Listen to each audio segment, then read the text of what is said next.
Welcome to the last reading vlog of 2024. I need to hit my reading goal. I am 5 books short currently, and I find myself, due to unforeseen circumstances, alone in Costa Rica for about 5 days. For my Inkpots channel members, there is an exclusive version of this video for you, complete with a full spoiler review of our book club book for this month, and an extended director's cut of this video, so make sure you're watching the members only version. Okay, let's get into it. Here's what I want to do. I want to read like a book every day because we can do whatever we want. We have 5 days in a beautiful country all to ourselves. I am starting with one of my most anticipated books of 2024, Look in the Mirror by Catherine Steadman.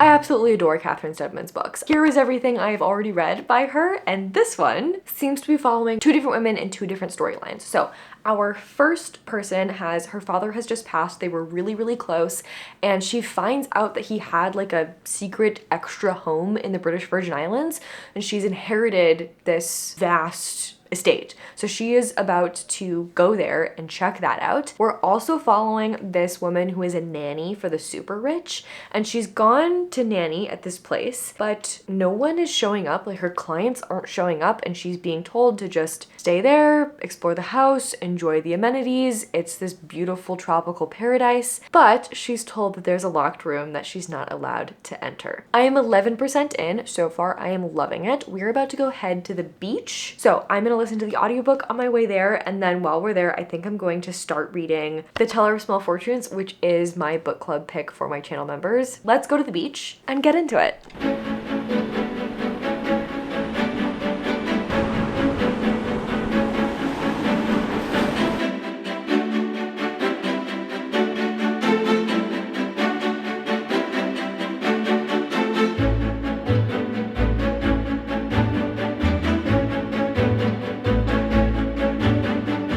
The beach yesterday was so nice. We've been here for a month and a half now, and that was the first day that I really took like pretty much an entire day to just sit on the beach and read. And oh my goodness, I loved everything about it. I love spending time with Dan. He is the love of my life. He is my best friend. And I don't think I realized how much I missed my long walks with my chunky headphones on, just getting into a book, because now every time I go for a walk, pretty much I'm going with him, and then we're talking and hanging out and having fun couple time. But oh my goodness, I loved just having me book time. That was incredible. And we finished a book. So Look in the Mirror has been completed, and I've been thinking about my rating. I'm really trying to give this 5 stars, but I don't think it quite is. I'm gonna give it 4.75, but this is just like all of Catherine Steadman's books. It's so grippy. It sucks me in, and all I wanna do is read the book. Our 2 storylines are connected. There is a very deep, rich plot to uncover this scheme that is happening under the surface. Just like with all of Catherine Steadman's books, they are so fast-paced and so entertaining that I never want to stop and go, what do I think is about to happen? Can I figure this out before the book tells me what's happening? Like, I feel like some thrillers, I really like that experience. Like with Everyone in My Family Has Killed Someone. I love the experience when reading those books of like my brain working really hard and the book is encouraging me to try to see who done it. With Catherine Steadman's books, it's my other favorite type of thriller because I'm just along for the ride. I don't want to try to figure anything out, and so I can't even tell you if the plot was predictable or not because I don't care when I'm reading them. I am just having the most entertaining time possible. I am stuck there in the action. I'm so connected to our characters, and I just want to find out what happens next. Did this book make me think any profound thoughts about life? No. Is this something that I'm going to be constantly turning over in my head and impacting the way that I live my life? Also no. Was this an absolute wild ride, and will I recommend it to anyone who wants an incredibly entertaining thriller? Yes. I also want to talk about the ending of this book because I think it really stuck the landing. I often struggle with books that are thrillers or horror that have a very mushy ending, and I think this book, maybe was a little bit too mushy for me, but it did very finely toe this line of there is resolution for some of our characters and they get somewhat of a happy ending, but it's not all of our characters, and so there are stakes all the way through. And there is an epilogue in which we find out that everything is not happy and sunshine. And so I appreciated that Catherine Stillman kind of gave us this little nugget of happiness, but not so much that it felt unrealistic. I had a fantastic time. Once again, 4.75 stars. Now we need to talk about our next book, which is The Teller of Small Fortunes. I am 37% of the way into this, and here are some things that I love. The beginning of all the chapters, we have adorable illustrations, and it is so incredibly cozy and sweet. We have kind of amassed this collection of characters. We have our Teller of Small Fortunes, who is only telling small fortunes. She does not tell the big fortunes that are like more or less set in stone. She instead tells the really small ones, like you'll get a new tunic next Friday and it will be green. Or you'll burn your finger when you are trying to make candles, so you should make sure you put honey on it. And those are things that are easier for people to change. So even though she does tell the actual fortunes and they are going to come true, those things are a little bit more pliable. Like sometimes her telling the fortune means that they have that knowledge and then it will come true. And sometimes she can tell the fortune and then they can change something about their life. Like, oh, when you lend this person this thing, they're gonna break it. And so they're like, okay, I won't lend them this thing then. So she travels with her mule and tells small fortunes. She also meets up with these men who are like retired thieves,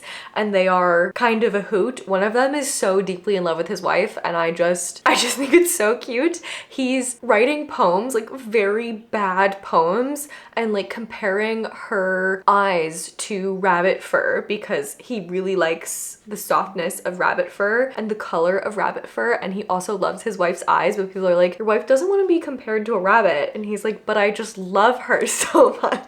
It's just really cute and tender. The other guy is like having this little romance with a baker who we have also picked up and added to our little troupe here, and now a cat has joined our party. So I am just having a glorious time. I think it's very sweet and cozy. I have some predictions for where the plot is going to go, and overall I'm just excited to see what direction this is going to take. And with that, I think we're gonna have a cozy chill night tonight, and I will try to finish the book, and I will see you all tomorrow. Hello, welcome to the hammock. I have finished reading The Teller of Small Fortunes. I'm giving it 4 stars. My predictions were correct on the plot, so I feel like I can pat myself on the back about that. But I did find the plot of this to be rather convenient. A lot of times in cozy books, we have this situation where conflict keeps arising, but it is solved incredibly quickly. That was the case in The Spell Shop, which I read last week. I think The Teller of Small Fortunes does a better job at it than that did. It's not quite as convenient, but it still is an incredibly convenient plot. I will say I loved that there was no central romance plot and that there was no romantic interest for our main character. Yes, we had romances going on in the background. One of our characters very much loves his wife.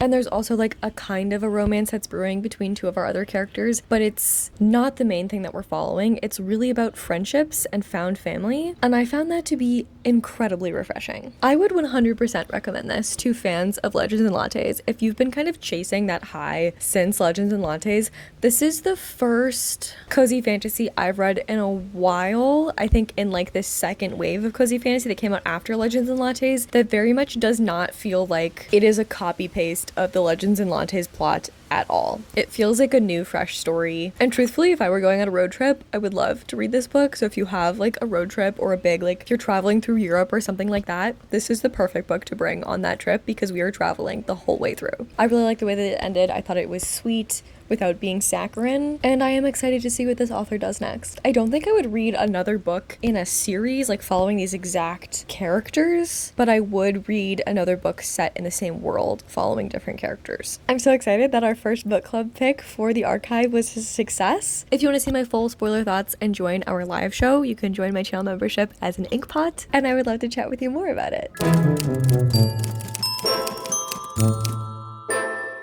Hello, my loves. I have started reading another book. One of my channel members recommended this to me, so thank you to Lena. I just asked everyone in our Discord what some of their favorite books were from this year that were like medium to short length, so I could read a bunch of them in this video. And Lena said that this one went in an unexpected direction. It's by Tasman Muir, who wrote Gideon the Ninth, which is like one of my favorite books of all time. And even better news is that it's narrated by the same audiobook narrator as that series is. And and I'm obsessed with this audiobook narrator. I just think she really encapsulates the cheek of Tasman Muir's writing so well. And I've had this saved on Everand for like a year now, so I was thrilled to have an excuse to go and read it. I'm about a quarter of the way into it now. I'm having a glorious time. I just Googled to see if I had read anything else by this author and discovered that I have been spelling and pronouncing her name incorrectly. It's Tamsin Muir, not Tasman Muir. I deeply apologize. What I found on my Google search, in addition to that, was that I have not read anything else by this author besides Gideon the Ninth and Harrow the Ninth. The reason why I looked is for a split second I thought Witch King was by this author, but it's by the author of the Murderbot series, Martha Wells. Anyways, I am so intrigued to see how Tamsin Muir is going to do like kind of like a cozier situation, because Gideon the Ninth, obviously very dark, necromancers, also incredibly cheeky, and I'm thrilled to discover that the cheek is still here in Princess Floralinda and the 40 Flight Tower, which I cannot pronounce correctly to save my life. Me and names are not doing well today. Anyways, here's what's happening. We have a princess locked in a 40 Flight Tower. Each floor has like some horrible creature that is designed to kill the prince who is going to come and save our princess. Many princes have come. They have all been eaten by the diamond encrusted dragon on floor 1. Now a fairy has shown up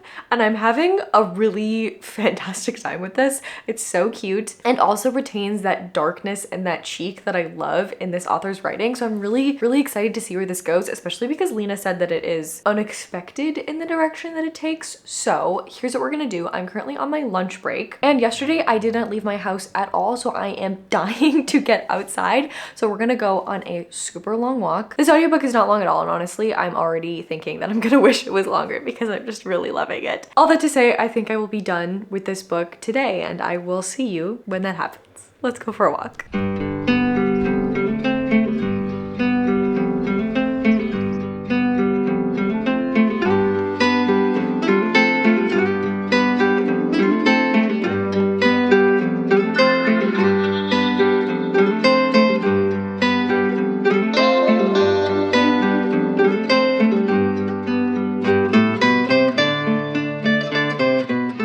I am back from my walk.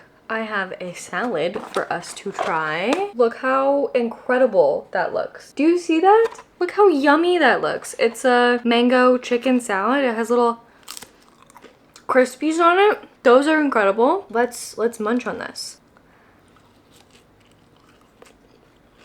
Nobody tell Dan I'm eating in the bed while he's not here. Dan, if you're watching, it gets cleaned tomorrow, so it'll be clean when you get back. What a glorious walk. I had a lovely time. I have half an hour left of this book. I'm eating it up. I love it so much. I think it's gonna be 5 stars. I'm gonna munch on my salad and I will see you all when I have finished reading. I'm about to run to the office, so we have to make this quick, but I did finish Princess Floralinda and the 40 Flight Tower, and I loved it. I thought it was really cute and sweet. I'm gonna give it 4 stars. I really loved this whole experience of going through all 40 flights of the tower and our princess really being challenged and asked to defend herself and learn skills and think thoughts for the first time in her life, and also our fairy who is incredibly cunning and also very small. The ending did go in an unexpected direction. I'm not sure if I loved the way that it ended. I think it was right for the story though. So 4 stars. I'm going to continue to read everything that this author writes. Thank you to Lena for the recommendation, and on to the next book.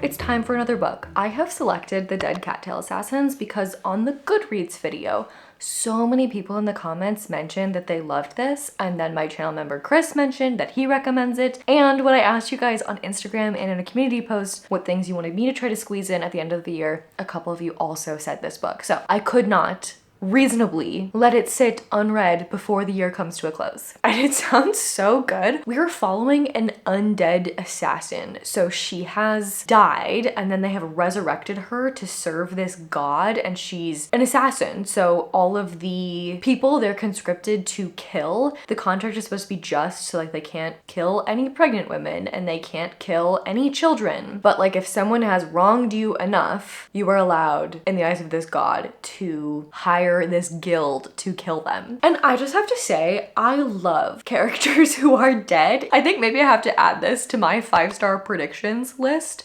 because I love conversations about what it is about being alive that makes you alive. And it's a very common trope that like food doesn't taste very good. I think sometimes books take the line that you can't taste things at all and you don't really have any emotions. I like that this book is kind of towing that line a little bit closer to life. So there's a character in here who is alive and she's interacting with this undead person. She like gives her a cup of coffee and she's like, wow, that's the strongest coffee I've ever had. And it's because she's dead. And so she likes everything super strong. Then she's like, oh, I was gonna put a shot of your alcohol in here, but that's probably a bad idea, right? She's like, yeah, this is actually what they use to like scrape barnacles off of ships. So it will kill you. And I just thought that was hilarious. It's quite short, but the entire book is taking place over the course of one day and one night. So there's still room to have more mundane conversations, which I think is allowing me to be more connected to our main character than I usually would be in a book that is this short. The audiobook is like 7 hours long, whereas most are, I would say, anywhere from like 10 to 13 hours that I typically read. I'm having a good time exploring the world. I will just say the amount of times that our main character uses a specific swear, it's like a whole phrase that she says, and she says it all the time, and one of the other characters calls her out for it and is like, what are you saying? Like, this is ridiculous, you need to stop. What does this even mean? She just keeps saying it and it is really getting on my nerves. So those are my thoughts so far. I will see you when I have finished it. I just ate so much soup, so lipstick did not survive the soup escapades. I have also finished reading The Dead Cattail Assassins. I'm gonna give it 4 stars. I feel like I'm giving everything in this video 4 stars. I promise I have nuanced thoughts about books. I don't just give everything 4 stars, but in this video particularly, I was trying to squeeze in like most anticipated books of the year, which was what Look in the Mirror was, and then everything else I think I'm reading in this video was recommended either by one of my subscribers or by one of my channel members, or both, so y'all just have great taste. I found some of the book to be a teensy bit predictable. I predicted a couple of things in the plot, but not everything. I enjoyed the direction in which it went. I think it stuck the landing. I really loved how it was just taking place over the course of one night and one day. I almost kind of wish that P. Djeli Clark had done a little bit more with that. Like, I love a countdown in a book, and I kind of wish we had had like a countdown to dawn, because our main character only has until dawn to like solve this issue. I think that maybe would have helped us to build suspense, because even though our main character doesn't really know all the time like how close it is until dawn, I think that would have helped us to build some suspense as the viewers, as the readers. Speaking of viewers, I want this to be a movie. I think this would be exceptional as a movie, and I want someone to pick this up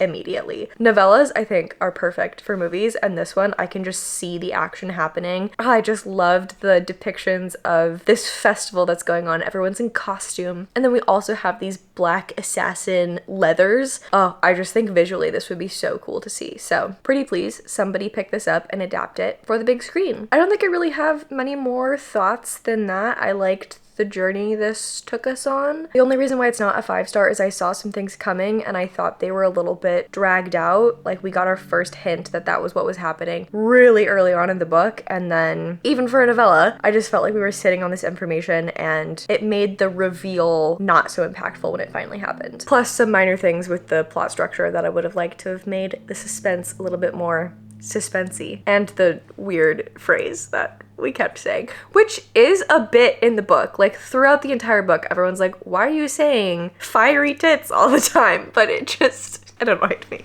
Okay, on to the next book. Hello, my loves. We have one book left to read. It is The Six Deaths of the Saint by Alex E. Harrow. I have history with its author. I read The Once and Future Witches before. I liked it, didn't love it. Apparently, this book is only 30 pages and will wreck me emotionally. So we're gonna go have a pain au chocolat at the French boulangerie and try not to cry in public.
I have finished our last book, which means we did it. We completed our reading goal. I read 100 books this year. I did very nearly cry in public because of this book. I held the tears in my eyeballs, but they did appear. And oh my gosh, to have the ability to make somebody get so attached to characters and to what they want and what they need in 30 pages is insane. Alex E. Harrow deserves a round of applause for this one. I have been hearing people gush about this book for years and never picked it up. I feel like every time I hear someone really gush about a book, I don't want to read it because I feel like it's not going to live up to the hype, but this lived up to the hype. I'm giving it 5 stars. I've heard so many people talk about this book, but I have never heard a synopsis. I have never heard anyone explain what it is about this book that is so good, which I think is very hard to do because it's only 30 pages and you don't want to give spoilers, but I'm going to attempt it.